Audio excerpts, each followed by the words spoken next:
most people would know that the 2021 Get Back documentary was based on footage that was used to produce the 1970 Let It Be film.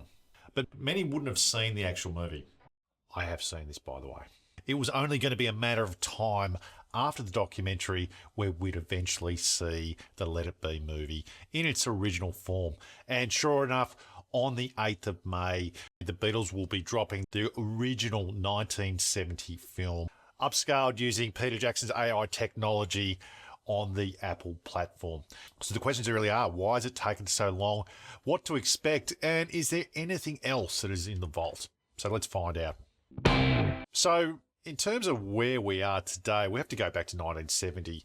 The premiere of Let It Be was just a month after Paul McCartney announced the Beatles were no longer. So the boys weren't really in the mood to be part of the project once it got released.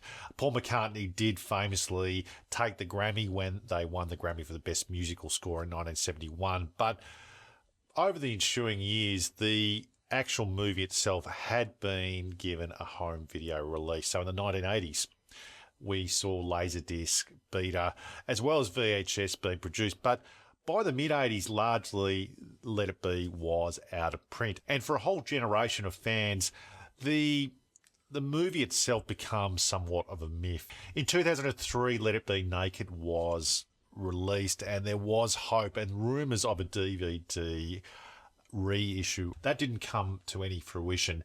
And there was a school of thought that this would be literally too painful for Paul and Ringo to revisit, and it might see the light of day once they eventually pass. But sure enough, the footage was revisited, and of course we had 2021's Get Back documentary, and now here we are with an updated and upscaled version of the original movie. So in terms of what you should expect from this, in that firstly, it'll be basically upscaled. So the original grainy footage that was part of the previous releases and what people would have seen from when it got dropped back in the 70s is going to be updated with Peter Jackson's technology.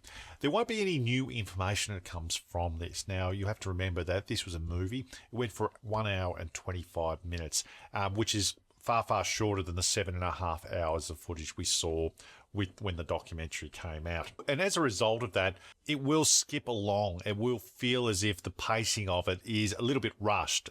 So there is a focus on the actual songs, less about the discussion. There are key moments that have been taken out. So, for example, George Harrison's departure for a few days is overlooked, and you can understand that because it effectively was made whilst the Beatles were still around. And finally, in terms of what it does feel like, there is a very much a heavy emphasis on Paul, if you ask me, but it does feel very dark. And now you've got to remember, this is really the story that the Beatles were trying to tell at the time that they got broken up. It is darker. It probably feels a little bit dated in terms of production, to be quite honest. It's of its time. It's a movie that you would ordinarily, or documentary that you would ordinarily see in the 1970s. So anything modern you won't necessarily see, and that's okay. I don't think that necessarily matters. So it'll be interesting to see what you ultimately think, and please let me know in the comments. But I'm just wondering whether there's one last thing. Now, the story goes that the original version of the film, the first cut of the film, was previewed to the boys back in mid-1969, and it was largely rejected. There was a lot of footage about John and Yoko, and it was seemed to be too dark and too raw. There was a little bit warts and all, and the footage itself went for over 2 hours. So the request was for Michael Lindsay Hogg to cull the film, and in a lot of ways you could sort of see that potentially the film that ended up being premiered was, I guess, a cut of the original. So I'd be very intrigued to see if we ever see the original version, the one that never got released.